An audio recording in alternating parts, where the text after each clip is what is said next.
It's time. Lucas Bergvall and Archie Gray have to start together in the Premier League against Fulham tomorrow. This is my preview for the game. Welcome back to the Bowman YouTube channel. I hope you guys are doing well. Make sure to subscribe. If you're new around here, make sure to like the video as well. I'm going to aim to be much more consistent with YouTube over the course of the next few weeks, going into December, going into the busy festive period. There's a lot more content coming. Hope you guys enjoyed the PSG match breakdown that I did yesterday, and now we're going to be back previewing every single Spurs game, starting off with Fulham. And now I don't necessarily expect or want to see the same team that we saw start against PSG, despite how effective that game plan was. This is going to be a totally different kettle of fish. And given Tottenham's poor home record this season, just the one win in 6 games, Thomas Frank doesn't need a moment necessarily. He doesn't need just a scrappy win to kind of get him over the line, although that would be nice to get back to winning ways in the Premier League. He needs to deliver a performance against a team like Fulham, who are going to sit back with the second lowest start line in terms of their defence this season, implying that they kind of sit very happy to sit in that mid to low block. They're not exactly the hardest pressing team in the world, kind of right down there for PPDA at the bottom of the Premier League as well. They're going to sit in, they're going to try and nick a draw, and they're going to frustrate us. They come into this game in a very similar situation almost to what Wolves did when we played them earlier on this season. Terrible away record, one of the worst in the Premier League, 19th in fact in the table. No wins away from home so far this season, 5 losses and 1 draw. Tottenham obviously are second in the away table, but our home record obviously makes this an incredibly difficult game for us. It's 19th away in the Prem versus 19th at home in the Premier League, and Fulham are the sort of team that can frustrate us and expose the issues that we have been having, but it's up to Thomas Frank to deliver a game plan to change that. They have been his kryptonite. I spoke earlier on in a TikTok video talking about how so many people were saying that maybe he had his Harry Kane free kick moment against PSG with Gray and Bergvall. And I do maybe believe that to an extent, but Thomas Frank doesn't just need a win in this game, right? He needs to deliver a performance that is capable of breaking down a team like this, who have shown vulnerabilities away from home, right? But so had Wolves coming into that one, and look what happened there. He started Paulinho and Bentancur together in that game. That cannot happen again. And I'll move back to the starting 11 shortly, but I want to talk about some of the issues that Fulham have been having actually away from home and how Spurs can potentially exploit that. Now, I've taken all these examples are from the same game against Fulham. They've obviously lost to Bournemouth away, where Semenyo kind of turned that game on its head really around, and Fulham were 1-0 up in that game actually. It was a bit of a drab affair until Semenyo sparked it into life. They were actually unlucky away at Chelsea, and they showed that they can be a threat on the break with the likes of Josh King scoring that goal that shouldn't have been chalked off earlier on in the season, but they have kind of got progressively worse and worse. I think Everton was kind of almost the tip of the iceberg. They also lost to Aston Villa as well, where they kind of crumbled in that second half, despite again having chances on the break, and we've got to be wary of the likes of Josh King, who I think will play in this game, and Kevin and Iwobi, the players that can drive up the pitch for Fulham and cause difficult situations on the transition. Jimenez, of course, obviously as well. Harry Wilson, I think, is almost deceptively quite good at driving the ball forward, and is always good value for maybe a moment with a shot outside the box in a game like this, and then they can kind of sit back and build a platform off that. But we can't allow them to do that. And that's what Everton did actually really well, but they caused them so many problems, and Fulham caused themselves so many problems when balls came into their own box. You see here, James Garner driving forward with the ball. Iliman Ndiaye. Ryan Sessegnon here doesn't really know whether to go out to close down Ndiaye or whether to kind of track the run of James Garner, and that's why I think Archie Gray or Pat Matasar could potentially be really important in this game in that position. I'll come back and talk about that. Kevin, he isn't the sort necessarily to really track back and work super hard. I might have got that wrong, but he doesn't seem like that sort of player. So maybe Fulham will go with a slightly different option on the left. Maybe Iwobi will play over there. In fact, let's have a look quickly if who's maybe back for Fulham and what their kind of predicted lineup is saying. That was their lineup last time out with Berger and Iwobi in the pivot, but obviously that was at home. If we kind of quickly just look at the preview over here, if it will let me click through, kind of saying the same sort of thing. Muniz is out, Robinson is still out, so you might see changes. You might see Lukic actually come back in for this one. Maybe Kevin dropped and Iwobi out on that left-hand side.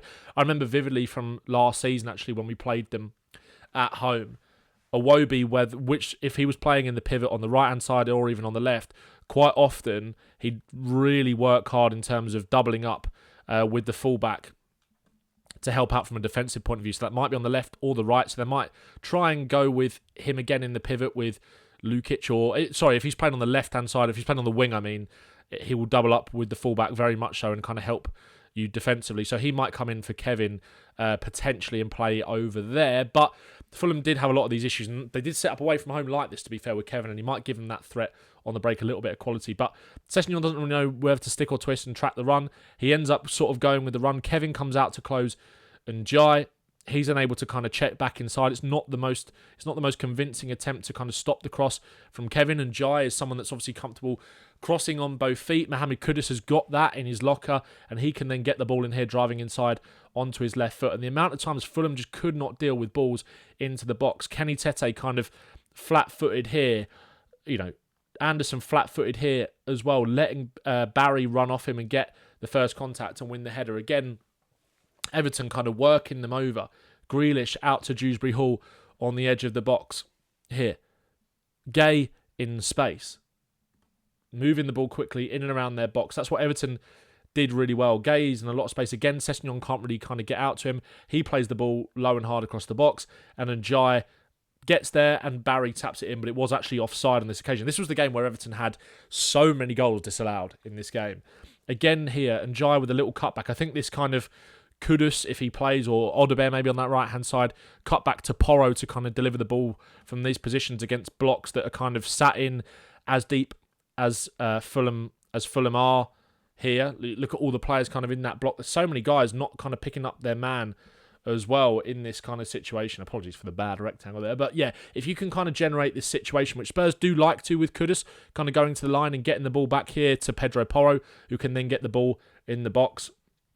Everton have got big lads who can make something happen. Keane rises up there above Tete. It hits the bar. Tarkowski volleys in the rebound. But again, there was another one offside. But again, look again how Fulham struggle to deal with balls into the box. Mikalenko from that left-hand side. Tarkowski wins the header. Leno keeps it out. It drops to a free man in Bunham, who has it blocked on the line, but no one's picking up Idrissa Gana Gueye here, who then eventually smashes home the rebound. Their inability to deal with balls from open play. Again, Mikalenko here, cross to the back post, free man and Jai. No one's picking up Dewsbury Hall in the middle. We did have success against this with Aston Villa, with Kudus kind of swinging in those crosses from the right and the left-hand side. That led to that first goal, obviously. It's kind of second ball from a set-piece situation. And Dewsbury Hall fires it in, but that one was offside, and then they go and score the second goal from a set piece. So balls into the box will be really, really key for us. So does that influence how Thomas Frank goes in this game? Will he stick with the two up front that we saw in the week against Paris Saint-Germain? Does he go with Mawani potentially on the left? Does he go with Richarlison through the middle, who are both capable of snuffing out opportunities in the box? Obviously, Mawani assisted Richarlison for that first goal on Wednesday, with the knockdown, and Richarlison was there, joining on the spot to head it in. How does that kind of influence things? We saw this against Manchester United, actually, with both of them playing together, kind of dovetailing before Mawani had to go off. I don't hate this idea necessarily, but Man United kind of will give us, I think, a bit more of a game than Fulham will. United were the more dominant team, I'd say, in that first half. It was when they sat back against us we had more joy, and that's where it brings the likes of Odebear into the game a lot more, who changed the game as a half-time sub. So I can understand why Frank would maybe go with those two, one on the left, one up front, to kind of give you that dual threat in the box against a packed block. I don't hate that, but I'd probably prefer to see something like this. Now, I'm going to take Jed Spence out. I'm going to bring Destiny Udogie into that back line. Christian Romero has to come out because of his suspension, so you'd imagine it'd be Kevin Danso, or he could potentially go with João Paulinho at centre-half, which I don't think he'll do, but he might. I think, given the fact that he didn't start at the weekend, I think João Paulinho will probably come back in. I think the question for Frank then becomes, does he trust these two, or does he partner one of them up with Paulinho? Now, I'd love to see him do this and play these two together, Gray and Bergvall. Obviously, Thomas Frank did come out and say, didn't he, if you can do it in the Champions League on the stage as bright as Paris, in a performance as good as that against the European champions, then you can do it in the Premier League. And that is where it might be that Pochettino kind of Harry Kane free kick moment against Aston Villa that's lit the spark almost to build that platform, and him kind of trusting the youth, going back to what we did under Pochettino to build that platform of more consistent performances, and fans kind of being more okay with seeing youngsters come in because of their bravery, but also being more patient with them making mistakes. And also it's just a more positive team selection in a game like this. But my gut feeling tells me that he will go with one of them with João Paulinho, because obviously their threat on the break, Fulham moving forward with the ball carriers, Paulinho is excellent. at kind of breaking up the play. Also, Paulinho, in terms of his threat in the box, is really strong in a game like this. We've seen him kind of score from those kind of situations. Bentancur as well against Aston Villa. Those kind of knockdowns. Paulinho is always alive in those kind of situations. So, that might be a factor for him as well. One thing I wouldn't necessarily mind seeing is this. If we move Simons out to the left, take Odegaard actually out, although I think Odegaard could be key for a game like this. And I just think the front four of Kudus, Simons, Odegaard and Muani is quite exciting. One thing I wouldn't mind seeing, if he does allow Bergvall and Gray the trust to play together, I'm not 100% sure he will do it with both of them two together. But something like this, if I just swap these two around, because Bergvall tends to kind of lean more towards the left-hand side, is something like this.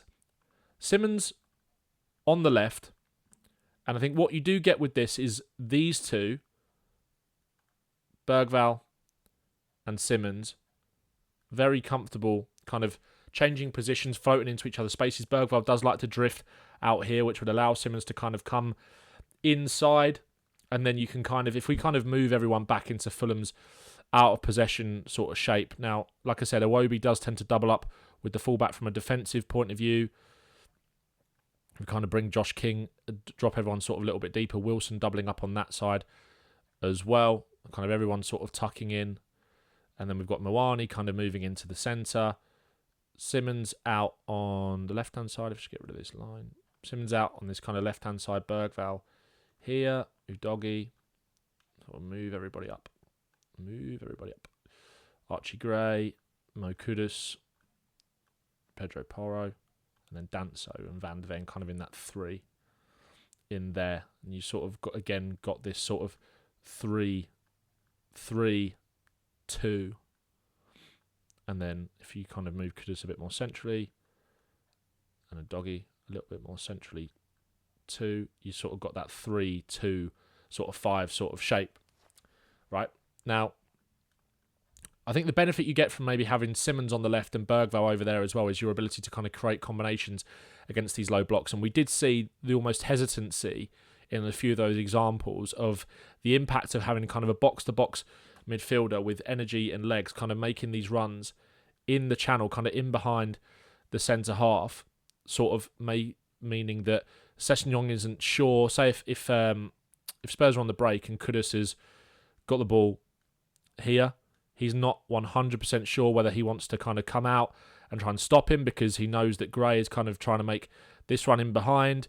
And then even if Gray at worst kind of stands it up, Sessegnon sort of has to follow him into there, which means that then he can kind of get this cross back, cutback situation for either Kudus to swing it in, or if it's Kudus kind of making the run in there and Gray kind of driving forward with it, obviously it can come back to Porro for kind of one of these in-swinging crosses. So I think those runs kind of in behind that Fulham defence from the box-to-box midfielders on both sides, it's Gray or it's Bergvall on this side too, I think that could cause a problem for Fulham. We saw Bergvall combining with Gray a lot on this left-hand side when he did play there.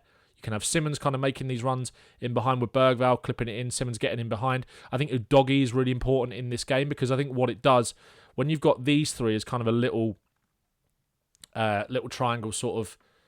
Where's my mouse gone? Little triangle sort of connection on this left-hand side. I would be inclined to go for Udogie, Odegaard and Simons because I think they've got a really good relationship with each other. But I think Bergvall has almost warranted that start, so I wouldn't mind seeing Simons play on the left. Udogie is very good at either making these overlapping runs to kind of get in behind, and you've got kind of Simons, Bergvall kind of combining in here to sort of maybe draw players out. You know, they're sort of scared of diving in a little bit. These two sort of shifting positions to draw Fulham out and kind of manipulate that block a little bit. Udogie is very good at kind of making these runs on the overlap to get outside and swing it in. Or if Simons kind of drifts out to the left-hand side a little bit more, or Bergvall, little combination play with that kind of little triangle in there as well. Udogie kind of making this underlapping run almost to sort of commit the fullback to go back. It allows Simons a little bit more space on the ball, or Bergvall to kind of swing the ball in from these areas where he know We know Simmons can deliver, or Bergvall can deliver from there as well. And we know Fulham don't like dealing with those kind of balls coming into the box as well. You can have runners, the box-to-box kind of runners to the back post as well. I think you can create this situation on both sides. So I wouldn't mind seeing Simmons play there. Also, Paulinho, like I said, on the edge of the box, can kind of get up there. Maybe it falls to him on the edge, or Bergvall on the edge, and he can have a shot. Shots from distance as well. But these kind of late runners into the box, I think, could be key for Tottenham to sort of win this game, and kind of making their fullbacks not know these little triangles on both flanks, who are all capable of kind of making surges into the box, whether it's overlapping runs or kind of underlapping runs to go on the inside or outside. Bergvall can do that. There's a lot of fluidity that you can kind of create with these little triangles to kind of manipulate that block. It's the same on this side as well over here with Kudus, Porro and Gray kind of in this lineup. Both box-to-box, energy, arriving late in the box, making those kind of underlapping runs into the channel to confuse the fullback, to create crossing situations from these kind of areas on the left-hand side and the right-hand side to get it into the box and cause confusion. Now, you can obviously do this with Simmons. You take Bergvall out and put Odebear in there, and these three have got a really nice relationship, and maybe you give Bergvall the nod ahead of Gray on this side. And I don't mind seeing Bergvall kind of play as almost a little bit like we did against Wolves, where kind of Bergvall plays as the 10 and Simmons on the left, because Simmons did get a lot of opportunities to roam inside in that game.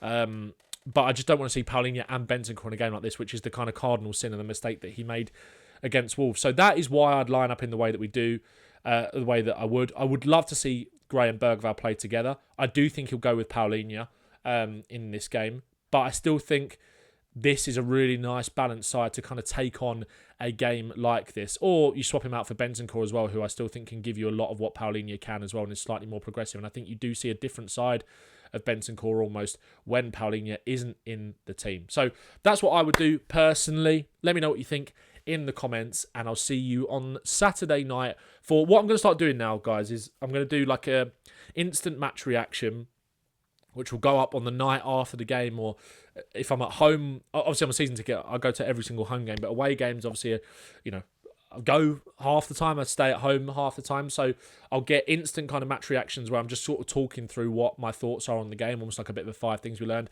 and then there'll be a more in-depth match breakdown the following day. So you'll get a breakdown of this on Sunday. There's also going to be a new episode of Only Tottenham on Sunday as well, so make sure to lock in to that. It's me and Will. Seb's not here, so me and Will are going to do it. And there'll be, more in-depth video. But on Saturday night, I'm going to get something out that's just more kind of my instant thoughts on the game. I just want to put more content out for you guys to kind of enjoy. That's my thoughts. I think those little triangles on those sides to manipulate that low block are going to be the key for Spurs. Get balls in the box. They don't really like it. I can understand starting Moani and Richarlison in that game together, but it's not personally the way I'd go. Let me know what you think in the comments. Make sure to like the video and subscribe to the channel, and I'll see you in the next one.